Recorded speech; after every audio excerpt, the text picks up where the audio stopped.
Welcome back, everyone, to another episode of Life After DD214. Today, I have with me a very special guest, Danny Cuevas. Danny, how are you today? I'm doing fantastic, my man. I'm doing good. Every day's a good day. Thank goodness. So, fun fact is, I have no idea who Danny is. Like, if anybody has watched me so far, I've brought my friends, my soldiers, people that I've interacted with in my throughout my army life, and brought them here to just chat. The other day, I happened to be going through Instagram and noticed a skit. For people who are from New Braunfels and in the surrounding area of Comal and Bear County, they understand that the new people come in and start saying the names of towns and places very incorrectly. So Danny put off an incredible skit that just really irked me to the point where I had to reach out to him. And then I found out what he did, who he was, and absolutely had to ask him to come on the show. So, Danny, welcome again. Thank you so much for taking time out of your busy schedule to hang out with me tonight. No, I appreciate it, man. Yeah, that was a funny video and actually unexpectedly blew up. Texans definitely they take pride in how they say specific things. Like it's phenomenal. So like for full disclosure, I'm originally from California. I grew up in California and we moved here to Texas and we've been to Texas multiple times. You get familiar with the people and that's how we fell in love with the states because of the people, the culture, and we connected more with the people here in Texas and not so much in California. And especially because of like the military background and specifically the culture behind that, the pride behind that. I'm a Marine, right? So we have a lot of pride in who we are and what we do. It just came natural. Texas, Marine Corps is in me. So Texas is just calling. I had so many clients coming over here to Texas that it was just like it almost felt like it was an open invitation to come here. And one of the things that kept coming up was the fact that I kept mispronouncing things. So it was like that the other person in the video, she's a native Texan. She was in the Air Force and it was just something funny that we wanted to do. It was actually like we did like 5 or 6 different videos. And then that was the last video. We're like, hey, let's just throw this one together. And then 2.8 million views later. It's wild. Yep. And you can definitely count me into one of those. Yeah, And for sure. I mentioned this before we got on. My father, who just moved to Texas a couple of years ago, I used to live in New Braunfels. And when he decided to move to Texas, I told him he was not allowed to move to New Braunfels because he couldn't pronounce the name properly. As you know, he added the extra S. There is no Hmm. extra S. And so now he lives in a place where it is very easy to say. So, yeah, so you're a Marine. So let's talk Yes, sir. about that. Let's jump all the way back into early time and why and when did you join the Marine Corps? So I joined in the Marine Corps Reserves. Okay, so I'm a career reservist. A few stints here and there, a deployment. I joined in 2012, Yellow Footprints in December 2012, and I got out in 2019. So I did my full contract, just one contract with the Marine Corps. The last thing I ended up with was a deployment. It wasn't really a deployment. I was 6 months in Japan. It was just fun. My MOS, my job in the Marine Corps was administrative, but I was attached to a weapons company, and it was like me and 110 other grunts just grunting around, right? So it became natural that I'm there doing things with them. You know, I'm out there humping with them. I'm gun drills and shooting 50s and doing all the things, right? I feel like I had a very blessed time in the Marine Corps because of how I was able to take advantage of not only my MOS, but also the fact that I was able to be exposed to different parts of the Marine Corps. And any grunt will tell you this, anyone in the infantry will tell you this, is that every other occupation within the Marine Corps supports one thing, and that's the infantry. And that's what my job was to support the infantry. And I was also able to appreciate and partially live that portion because of everything I was able to experience. I had a pretty unique position. I was part of the leadership almost right away because I was the only admin guy. So it was just hey, we just slap him in leadership because he's the only one. He'll take charge of himself basically and all of his guys. So that's what made it really interesting because I was thrown into a leadership position almost immediately. And I think that's what is unique about the Marine Corps. You know, you don't know what you don't know, and you're going to figure it out. And it's a situation where I was there with first sergeants and master sergeants and gunnies, all salty, all just like fresh off deployments, and some of them half blown up. And it's just like, dude, I'm admin. You know, like I'm just trying to do the best as I can. And you know what? I was blessed with my experience, honestly. Because I was with the leadership, they gave me that gift of, hey, take this time. You're young, you're ambitious in the Marine Corps. Enjoy it. You know, take all the pictures. We wish we would have taken pictures. I took a ton of pictures. You know, just having that extra guidance with someone that has that extra experience, Mm-hmm. that's what I think leveled up my experience within the Marine Corps. I want to be that person for someone else that's going into any branch of service. If I see somebody in, like, we do a lot of seminars, and anyone that's currently in service, I'll tell them, like, enjoy every single part of this because it goes away and you miss it. And I got out in 2019. I'm like, dude, I wish I was still in. I wish I would have gotten back active. But, you know, like, there's always a path to life, you know? I decided to get out because I wanted to go into real estate. I wanted to pursue this. Um, my family, we lost our house in 2009.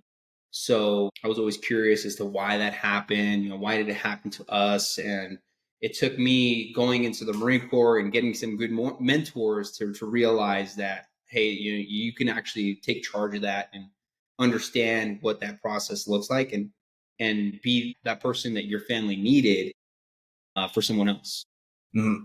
because we had no guidance. You know, first generation Hispanic family immigrating into a brand new country, and they're purchasing homes, and they don't understand the monetary system, and they get taken advantage of. They buy a house that they can't afford, and a few years later, it's like, well, they lose it. Now the bank wins, and it's just a bad situation for everyone on the receiving end. So how can I be that person? And the thing is that right now, the person that I am doing that for is us, you know, the service member.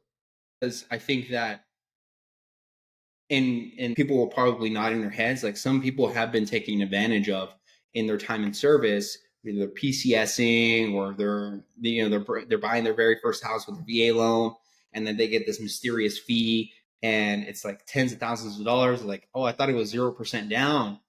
It's like, yeah, well, there's hidden fees that, you know, sometimes agents and loan officers put in there. We're there to dispel that and make sure that people are being treated the right way and fairly. And, you know, it goes back to, you don't know what you don't know. Absolutely. And we're going to jump into that, especially with those hidden things that, was a realtor, you deal with on a day to day basis. Yeah, Whereas some of us, we're not going to buy a house every other day. We're not exactly. working through that. So I'll jump into that here shortly, but I want to get into a bit more of your military career. Mhm. So you're unique in the sense that you were a Marine reservist your Mhm. entire time. And so that meant that other than your deployments, you were really just 1 week in a month, 2 weeks out of the year kind of person. In a way, yes. But the thing is, like I mentioned, it ended up being something that went beyond that because of the position that I was in, where I was like, I was there for an extra week and a half sometimes after the weekend wrapped up. And it's like, you got to do those extra things. Hey, it's your job. You know, you gotta finish what you got. Yeah, and I think that that's what a lot of people don't understand, right? Is just because you're not technically there during quote unquote working hours, Hmm. you're really there for Marine hours, right? You're Yeah. there until the job is done. And if it takes extra time, it takes extra time, and that's the way it goes. And I think that that's one of the myths that we need to dispel. Hmm. And another thing is, when you were getting out in 2019, did you have to go through like a transition assistance program? And what was that like as a reservist having to go through that? My transition out was also a transition out as we were wrapping up a deployment. So like the last day of deployment was also my last day in the Marine Corps. So there was that, so that was my transition out. But as a reservist, there is like once you're done with your contract, there's no like official taps that you go through. There is just you check the box. You did all your drill hours. You completed every single year in a satisfactory manner, and then you're out. That's done. Like when you're all wrapped up, because um, your active time, your official active time, wraps up after schoolhouse. So once you're done with your learning your MOS, you get dispatched over to wherever you're stationed, and then you serve your time in service there. But there's no official, hey, this is how you transition out thing, because of that time frame that you have outside of service. But the thing is that it gets difficult to have a career and be in the Marine Corps Reserve at the same time, because of the fact like, hey, how am I going to get an employer to be okay with me going gone for 5 days out of the month every single month?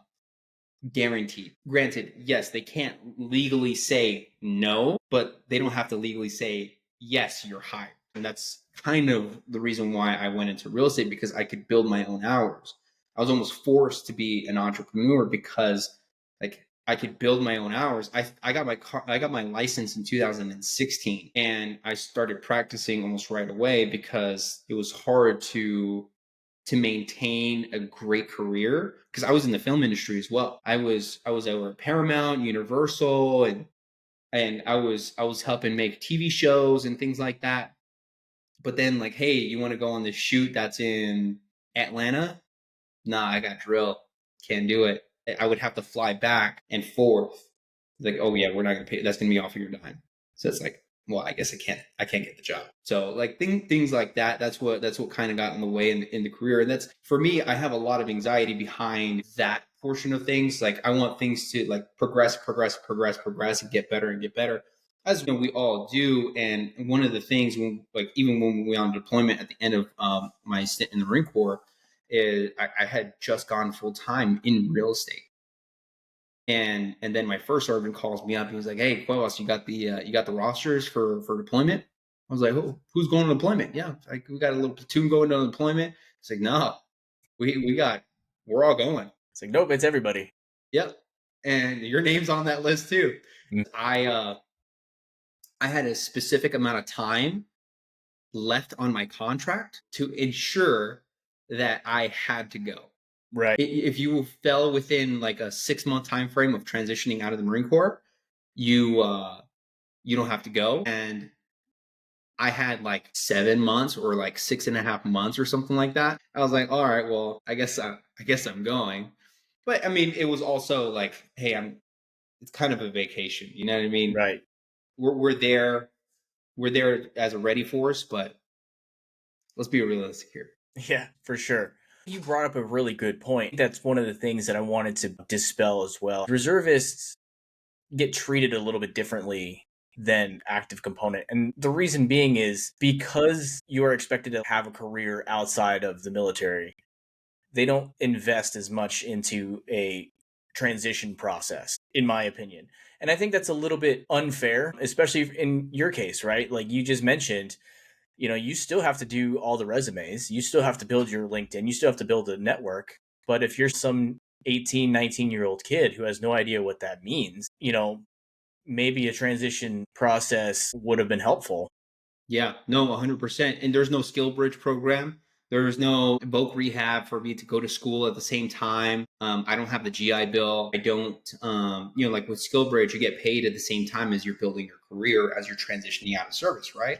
So, and that's one thing that we've been adamant on with I mean the group that we're in, the Real Military Division. We built a program specifically for skill bridge if you want to transition out of the military and get into real estate, so that when you actually start your career, like 6 months, you can get many deals in 6 months. And technically, you can't get paid with commissions, or like there's some stipulations. But if you could get some deals in the pipeline, hey, like once those 6 months are up, let's get those commission checks in. That can happen. That's not present in the reserve side of things, and they don't explain those things. Um, as you're getting in, the sell there is like, hey, you can go do things outside of just the Marine Corps. You can live life, experience things. And I was able to experience a lot of things, and I was able to test and figure out, is this the right thing for me outside of the Marine Corps? Yeah, and that makes sense. So thinking back in 2019 when you're getting out completely, what was one of your biggest concerns? I mean, granted, you're just getting back from your deployment in Japan and you're flying home to California, I'm Mhm. assuming. What was your biggest worries at that point? I felt like I failed my business because when we went on deployment, I remember Doc, HM1, a glance. He was telling me, like, I was like really stressed out about running my business, and I was telling them like, yeah, I'm going to be getting back into it as I go back, and it's going to be hard starting all over again. He's like, why didn't you just continue doing it while you're out here? I didn't have anything kickstart. I how how, like, nobody's teaching me this stuff. So how am I going to run a business and be thousands of miles away? He's like, well, you don't have anybody running it for you? I'm like, no, dude. Like, it's just me. Like, it's literally just me. And that gets you thinking, is like, did I do it right? Am I doing things wrong? Does he know something that I don't? Am I in the wrong career? Am I going the wrong path in the right career? There's that confusion factor, and like that builds a lot of anxiety behind it because you want to be really good at whatever it is that you're doing. And I remember, like, I guess I did mess it up. I didn't do anything the right way. And as I learned over time, like now, for example, I'm present here in Texas, but I have a team back in California, and I have transactions going on. Like, we had a listing post up today. So things are moving around. Like, now I can be that person to give someone else that guidance. We have agents that are currently active duty, and there are times like, hey man, I'm gone for like 3 weeks, for I'm going to be in the field for 3 weeks. How am I going to do this? Yeah, no problem. Like, I'll show you how to do it. I want to be able to be that person for someone else, and I think that that's what we should all like really strive to do, is better the next generation and show them, hey, this is what I needed. Here, take it and run. Yeah, and I think that even now, like that's really smart. I know that going through, I know that being an active duty soldier myself, there are times, and I know a lot of people who are like, oh, we need to invest in real estate because one of the things that especially active duty soldiers do is we move a lot. We PCS all the time. So the thought process is buy a house every duty station. When you move out, rent it out. And then at the end of your retirement, you sell all your properties and buy your dream home. Mm. That's kind of the thing. But a lot of them don't do that because as soon as they get to the first duty station, all of a sudden they're super busy or they don't know what they don't know, as you say, and then they don't do anything about it. But I find it really fascinating that you created a program where you can take those people in and show them the ropes. It might not be super lucrative at first. Some extra dollars in your pocket at the end of the month doesn't really hurt anybody. Yeah, no, exactly. And the thing is that the reason why we're part of the groups that we're part of is because they are nationwide. Mhm. So when it comes to Skill Bridge, it's a situation where, like, wherever, like Colorado, Florida, literally any state in the United States, we have agents present that either are prior service, active duty, or military affiliated, maybe like a military spouse or something, currently doing the thing. They're well versed in real estate. They know what they're doing. And let's say you're transitioning out of service, and you want to go into this career. Boom! I have someone to hook you up with that is going to teach you the ropes of actually doing the thing. Even if you're active duty, even if you're transitioning out, even if you've been out for years or whatever it is. Maybe you live next to a base, like we're here in New Braunfels, which is really close to San Antonio, Military City, USA. So there's a lot of military bases here. So maybe somebody who's really passionate, like what we call them passionate patriots, basically a civilian who services a lot of veterans. If you want to be that person, like that's what we built this group for. And we also built the group for accountability.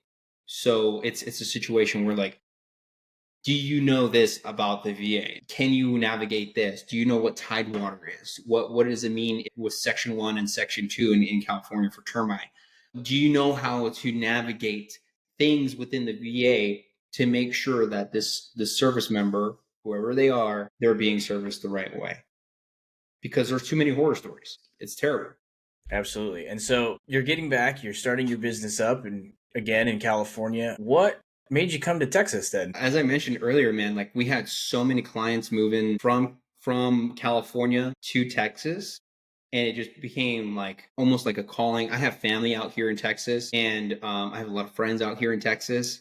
And as I like, the curiosity just builds and builds and builds, and it's just like, man, this place is badass. Like it's awesome here. And the thing is that unfortunately, California is a beautiful state. I won't say like anything in regards to that. It's beautiful. It's a beautiful place to live.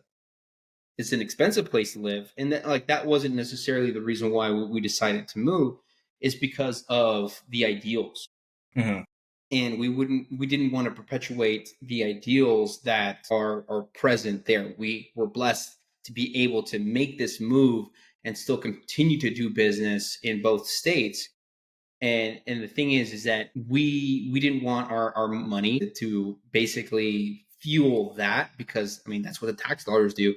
It just perpetuates the problem. It became a situation where we lived in a really really nice community. It was like this little pocket called Santa Clarita. It was a mountain, like there's mountain ranges that separate us and the rest of LA, like literally mountain ranges. Awesome. Separate us from them, and like that's awesome. Like we're physically separated.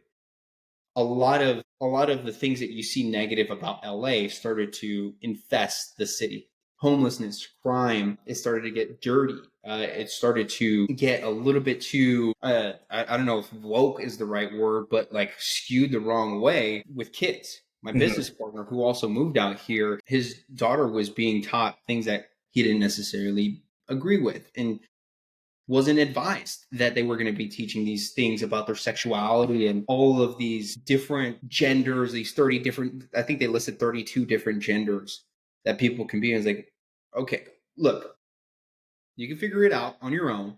I don't think that a school, a public school, should be the ones like teaching this to kids. I think it's the responsibility of parents. Hmm. So those things were kind of the catalysts that got us to Texas, because the ideals out here, the culture out here, it just made way more sense. And you can carry a gun, that too. Yeah, yeah, yes, you can. Yeah, And it's quite easy to do so, and it's good times too. I agree with you in the sense that like moving here is based off of personal values. That's always a good reason. You got to go where you feel like you can be successful for yourself and for your family, and however that looks, that's just the way it's got to be. yeah. I think that the thing that is like there's a list of many things that drove us here, and the veteran benefits, the fact that people actually appreciate veterans out here in Texas. It's so prevalent. It's blatant. Like people respect authority. They respect a police officer. They understand that if a police officer is coming with you, address him as sir, or you address him as ma'am. There's no messing around, because you're gonna find out. Like in California, you can mess around as much as you can, and you'll never find out. Right. You know what I mean? Like they're like in this area, Santa Clarita, where we were.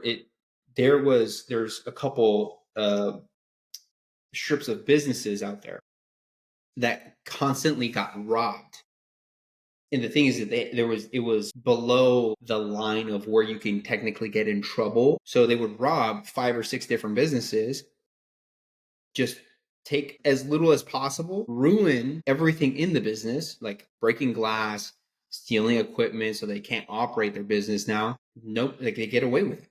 Right. There's no repercussions for that. So now five or six different businesses are like they can't run their business, and they can't get any reparations for it. Like you put in an insurance claim, it's going to be 6 months before you get anything fixed. So there's no one protecting businesses out there, and it's about the big corporations, the people that and this is not getting political, it's fact. Like, I'm not trying to be political. It's just, it is what it is. And that's why we left the state. Yep, absolutely. And I can completely agree and concur with you. So in 2019, did you start Real Military, or was that a different time? That was a different time. So Romeo Echo is our group. So Okay, it's our group with that we. It was a brokerage, a boutique brokerage, and we started to grow more and more. And we joined with Real Broker. Real is the brokerage, and we helped them kickstart the Real Military division within the brokerage, which made it a nationwide. got it. And that was after you moved here to Texas. So no, it was mid last year, 2023. I think April 2023 when we joined up, when we started up, being more involved with the military division. Okay, got it. So you got here 2019, end of 2019, 2020. Started doing that in 2023. So what was in between there? Just trying to be the best realtor you can in San Antonio to Austin. Well, that was in California, right? Okay, So yeah. So the reason why we started this group, Romeo Echo, I was with a bougie brokerage. I was with Rodeo Drive. Yeah, so the company was Rodeo Realty. And I'll name them, I don't care. I was part of their office in Calabasas. It was like 2017, 2018 timeframe. And I was telling them like, hey, I want to build my business. I kind of want to go into what's called a niche. I want to, service a pocket of people. What do you think I should do? He's like, well, what do you do? What do you do outside of like just other than real estate? So, well, hey, I do, jujitsu, boxing. I'm in the service. So maybe actually, maybe I help out service members. He blatantly goes like, no, there's no money in that. You're going to have to pick something else. interesting. Yeah, very interesting. So I left almost immediately. And that's where I had kind of a limbo period. And I also went on this deployment in 2018, 2019. So I was in this super limbo period of just question marks everywhere. Like, what am I going to do? Am I going to join a new brokerage? Like, what's going to happen? And sure enough, my recruiter in the Marine Corps, he's my business partner in Romeo Echo. So he got me twice. Now that is a full circle moment. Oh my gosh. Yes. So one of the things that we learn, at least I've learned, is whenever you're trying to pick a realtor or real estate agent to work with in order to either purchase a home, sell your home, they say to interview your potential realtors. Mm-hmm. For someone who's, doing that for the very first time, what kind of questions would you expect them to ask? Man, I haven't been interviewed as a realtor in a long time Hmm. because there's so much trust in the brand now Okay. that it's like everyone who comes to us is just like, yeah, I'm ready. But I think that if you're a service member or if you're a veteran, asking them their experience with the VA loan, and if it feels kind of uneasy whether or not they are experienced, or even if they say that they are experienced, he's like, okay, well, can I speak to any of the people that are veterans or service members that you helped out? Because they're the ones that are going to tell you the truth. The realtor that like, and I'm not saying that every realtor is going to blow smoke, but hey, we're trying to sell our services. We're trying to earn business, right? So we're going to say we're the best or whatever. Some agents are good at doing that. Some agents talk the talk and walk the walk. Some agents just talk, right? And it's with any business. I think that asking for those referrals are what's going to actually be the best form of you figuring out who's the right person for you. I would ask family members like who do you know that would be a good person for me to use to purchase a home, because they will be honest. Hey, my agent sucked. Go find somebody else. My agent screwed me. Go find somebody else. So they're going to be as honest as possible. So I think I would back up a little bit and say, go to the people that you know that have done the thing that you want to do, Hmm. and which is purchase a house, and see what their experience is, and maybe they can help you with finding the right person for you, because you want somebody that's actually doing things. Now when it comes to like actually having that conversation, ask them what their experience is with the VA loan, ask them the process of the VA loan, educate yourself with the process itself, so hey, what is a COE? COE is my certificate of eligibility. What's on my certificate of eligibility? It tells me if I'm rated to even get the VA loan, or what my service rating is, what my disability rating is, if I have the GI Bill, like am I rated 100% for the GI Bill, things like that. That's what that certificate of eligibility is. It's just a blanket statement that shows what your eligibility is and how you're able to do that. It's like, okay, what's Tidewater? Tidewater is a situation where maybe the home doesn't appraise. Mm-hmm. The VA loan is the only process that allows you to fight the appraisal. They say it comes in too low, and you say, hey, the seller's only willing to sell it at this price. I might lose the house. It's my dream house. And, I want to make sure that I can get a loan on it. You can actually fight it. And the VA is the only one that allows you to fight it. I've had it happen only once, and it was $80,000 of a difference. Interesting. Yeah. So it was a condo, $80,000 difference. I'm like, what is going on? Like, we have all the comparables, so we fought it. We fought with the VA, not necessarily fought. We gave them proof, saying this is what we do, and these are the comparables. I think the appraisal came in too low, and sure enough, we made up that $80,000 difference. That is interesting. Yeah, I never knew that myself. Mm-hmm. I've purchased a home once before utilizing the VA loan. How that process worked, that was over 10 years ago now. So, Dang, things not have changed. yeah, things have probably changed. And so I did know that the VA loan or will provide up to whatever it is appraised to, whatever the home is appraised to. I didn't know that, if they said, "Hey, well, it only appraises to this much, we're only going to give you this much." That really kind of puts the buyer and the seller into a bind because the seller's not going to want to drop their price. So yeah, I didn't realize that there were techniques out there or programs out there for you guys to fight the to make the Yeah, and it's rare that it does happen where the situation like that is actually another situation where you as a buyer would be able to get out of the entire transaction scot free because you have the appraisal contingency, and there's contingencies in place that allow you. There's things stipulations in place that, like, for example, one trick that we do is we release the appraisal contingency. If it doesn't appraise, I want to get out of the transaction. We're basically telling the seller, like, we're taking away that right from ourselves. Well, with the FHA VA loan, it doesn't matter what that paper says; it always applies. So there's always an out for a veteran to get out of the transaction if it doesn't appraise and they're not comfortable with the appraisal. They can say, "Peace, thank you so much," and get out. They could do that because of the ability with the VA loan. And that's the thing. Agents, they don't understand that. It looks like, oh, they released the appraisal contingency. They don't care if it appraises. We're good to go. Like, let's move forward with this because they don't care about the appraisal. They can pay for the difference or whatever comes up. And sure enough, like, hey, you know what? It's actually a VA loan, so we can get out. So we have all the cards. Do you want to sell the house or not? Like, do you want to go back on the market or not?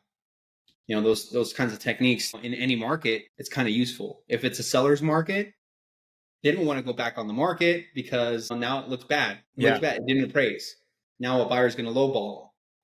It doesn't look good for any kind of situation. There's things like that to make sure that the buyer always wins. That makes a lot of sense. If you're trying to utilize your VA loan for the very first time, what's one of the things that you educate veterans on when they're doing that? So you can use it multiple times. You can buy multifamily properties with it. You can buy land with it. You can buy land and build something on it and multiple structures. And you can also not have to pay property tax in Texas. So if you're rated at 100%, zero property tax, which is a big thing in Texas. Texas property taxes are pretty high. So if you're rated at 100% disability rating, that goes away. Depending if, like, there's some non-exempt type of taxes here in Texas, so you want to be well aware of those non-exempt taxes. But it's like the most I've seen is like 0.3%. So and it's for like a water improvement, or like it helps pay for the streets or something like that. So it's going to benefit you either way. Either way, yeah. Yeah. And that makes sense. I mean, if my tax dollars are going to something like an infrastructure, filling potholes or repaving or redoing streets, I'm okay with that. Those are the main things. Like my first property was actually a fourplex. Okay. I was only able to buy it in 2021 Okay. because we don't get the GI, or we don't get the VA loan until we complete our contract, or we do what's called a Title 10 deployment, which I completed a Title 10 when I as I was transitioning out, but I would have gotten the VA loan either way. And the thing is they want 2 years of like constant income coming in. I had to restart my business, so I had to wait 2 years from 2019 to be able to purchase a home. Ah, And the that's first thing I interesting. did, I bought a fourplex. I still own it today, and it's making money. It's for my kid, so whenever the time comes, it's she can own it, she can sell it, she can do whatever she wants with it. And then the home that I purchased here today, out here in Texas, it's for my son. Yeah, Oh, well, multiple properties at the same time. it's called generational wealth, my friends. Yes, sir. We're not going to work this hard to set up our kids for, a rough life. Yeah, yeah. And the thing is, she's not gonna know it's hers. Yeah. She's gonna learn these things. She's gonna, dad's gonna teach her how to actually use money, and that becomes a part of our business. We um one of the big things that we do this 4 times a year, is called beer and benefits. So we do this event, which you're more than welcome to come to. We set up at a bar and we teach veterans about their benefits and active service members. We found we did this January 31st, almost a month ago. We ran our event at Faust Brewing Company here in New Braunfels, Yeah. and we had dozens of service members there at our event, and we're strictly teaching them about their VA benefits, how to file for VA disability, how to get your education benefits, what techniques to actually use to make sure that the VA trusts what you're saying when you're actually going to a CMP exam. You want to use specific language, you want to use VA language, and make sure that you're protecting yourself, Yeah. because they're not there to protect you, unfortunately. They're there to retain their dollars. Dispelling the myth of a lot of people say, like, I don't want to take those benefits because you could just give it to the next guy. And that is complete. That's not how a government budget works. If they don't use it, you lose it. Mm-hmm.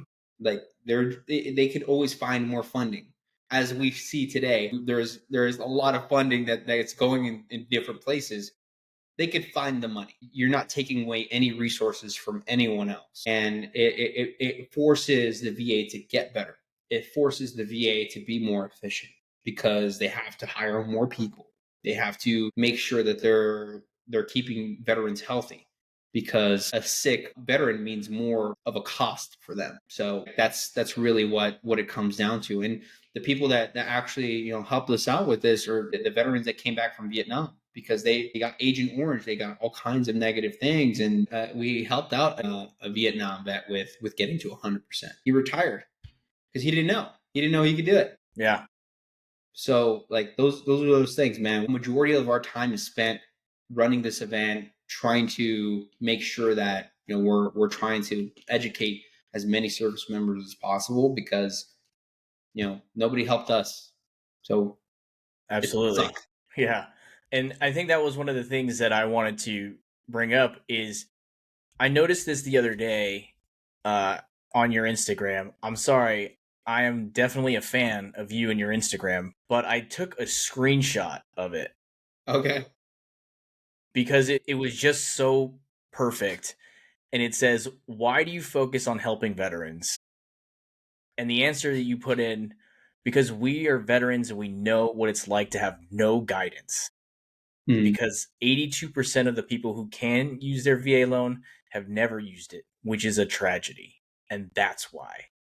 And that spoke to me, like, even just minus the realtor stuff, like, the hard truth is that first section of your answer, we're veterans and we know what it's like to have no guidance, right? Hmm. So in the absence of guidance, create your own orders and execute them. Yeah. And so the idea that you know that and you're filling that niche of, no, let's take a step back, really dive into what you're entitled to as a veteran, Hmm. right? I think that having these beer and benefits seminars are incredible. The proof is in the pudding. 100% disability rating for a Vietnam veteran who never filed. That's incredible. It's wild. I still know a handful of people, generations above us, who have never filed with the VA. And for whatever reason, and one of the things that I want people to understand is it's still not too late, guys. Like you can Hmm. still file with the VA for disability. As you mentioned, this is Vietnam veteran just did it for the first time. Man, we had situations where I this was a while ago. It's rare that it happens, but we had a guy who served in the Marine Corps, and we were helping him purchase a home, and the VA couldn't find his first year of service. So it looked No. like he never went to boot camp. They found his end of service date, but they couldn't find his beginning of service date. They said he doesn't qualify for the VA loan. Like he didn't go Gosh. to boot camp. Do you understand what you're saying right now? Like a Marine didn't go to boot camp? Like that doesn't make sense for anything. Right. And sure enough, admin, my people, they messed up. They deleted his first year of service somehow and made it look like he didn't go to boot camp. So we were on the phone with the VA, I think, for like 6 hours to solve that problem. Pinging back with his command and proving like, hey, this dude was a Marine. He served. Like he had his time in service completed. He has his little certificate, but someone deleted his time in service in that transition out. And like there's things like that that people don't know how to battle. Like there's situations like that. It's like, hey, I was in this area. Like my one of my business partners, Adam, it took him 10 years to get 100% disability rating because they said he didn't go to Fallujah. Okay. But he goes, but I was in this unit. I was there in country at this specific time. I have the scars to prove it. How are you going to say that I wasn't in the push?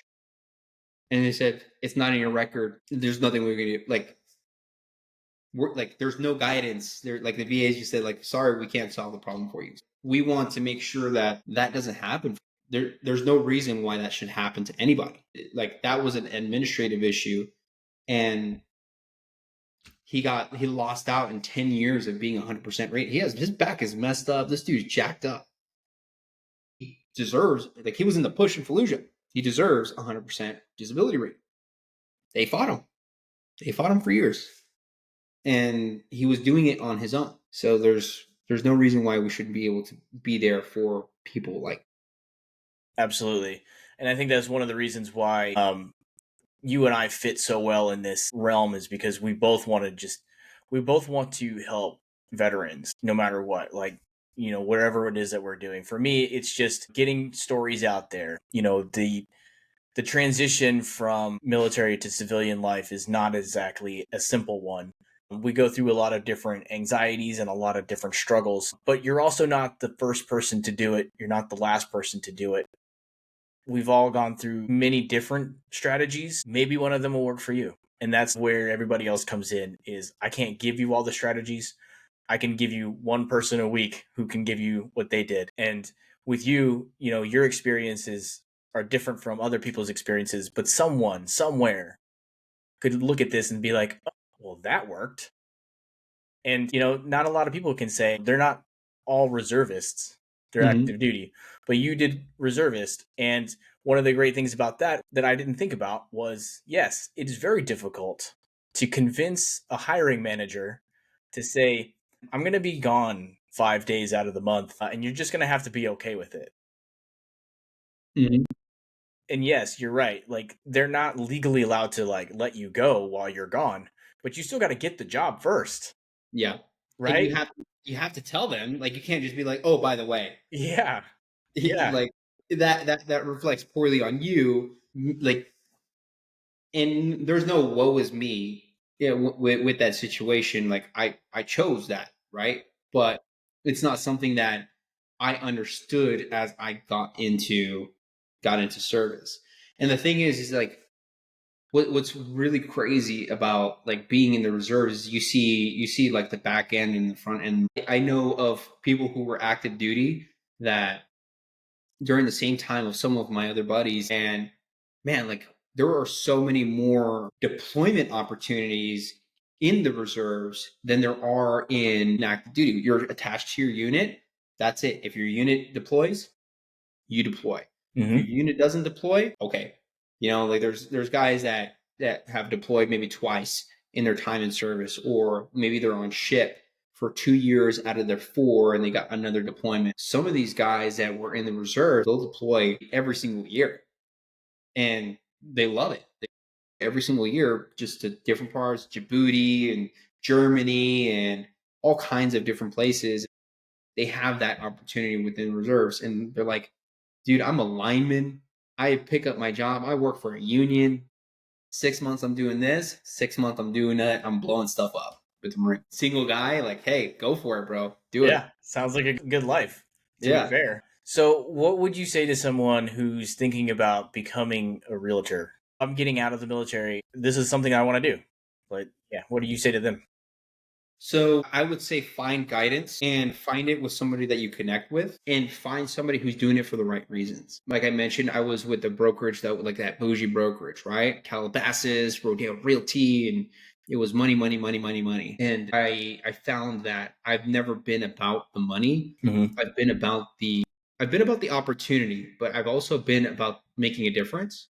And I think that that's what I've been pushing with our group as well. Is we want to make a difference. We don't like we want to make a dent in making sure that that 18% of the people that qualify for the VA loan that changes to 19%, 20%, and like more people who know that they can use it and build that generation wealth for themselves and their family. That's what it's all about. I want to be able to change lives.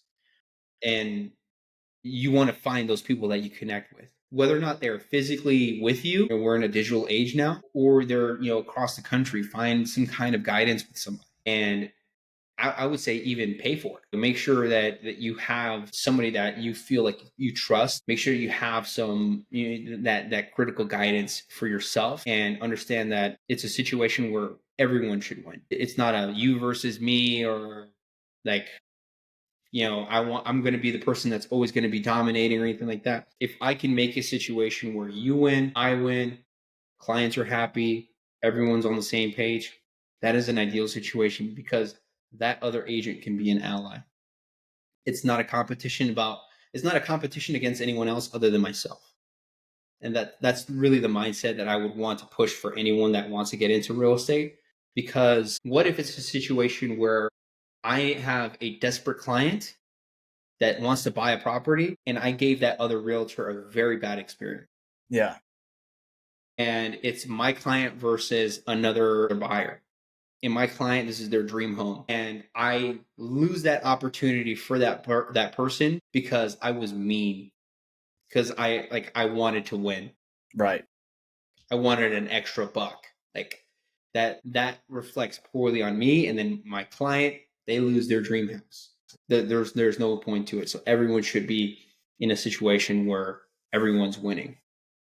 We're not here to win wars, guys. We're selling houses. Right. Not so many lives at stake in that case. Yeah. Okay, so I'm gonna wrap up. Danny and I got two questions for you. First one is, what's one thing that you learned throughout your transition that you want other veterans to know as they're going through theirs? One thing I would want them to know is build a community, find a community, whatever it is, because you are going to miss it. There's things like the Marine Corps League. There's VFW. There's so many groups out there. Go be part of a group. Go find a group, and whether you had a great time in service, like I did, I had a great time in service. But I had a lot of issues going through service as well. I needed that group. Or if you had a terrible time in service, find that group that can help you out with mending that and managing that. Yeah.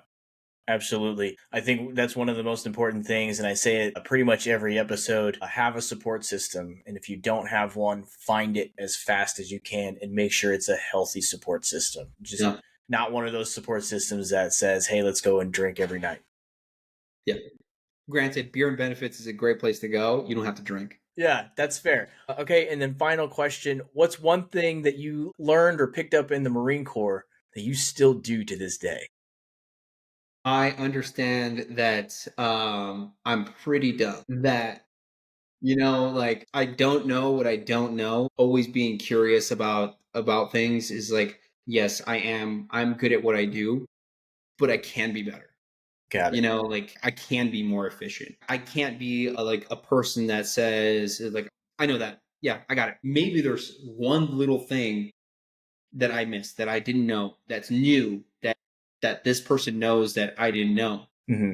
I want to be curious. I want to be continuously curious because it makes sure that I'm staying on top of my game and being better for the person that I'm trying to help out. Absolutely. Absolutely. Danny, I appreciate your time with me tonight. Where can everybody find you? Instagram. Instagram's my favorite. My Instagram handle is danny.tx.realtor. I am also on YouTube. I do a lot of videos on YouTube, living in New Braunfels, Texas. So I do a lot of home tours on there. That's like maybe like business focused. I like to mess around on Instagram. Yeah. Yep, you do. That's where I found you. Yeah. Yeah. It's pretty fun. Sounds great. All right, everyone, take a moment. Go visit Danny on Instagram. Go visit Danny on YouTube. While you're here, like, share, comment, subscribe. Later, lads.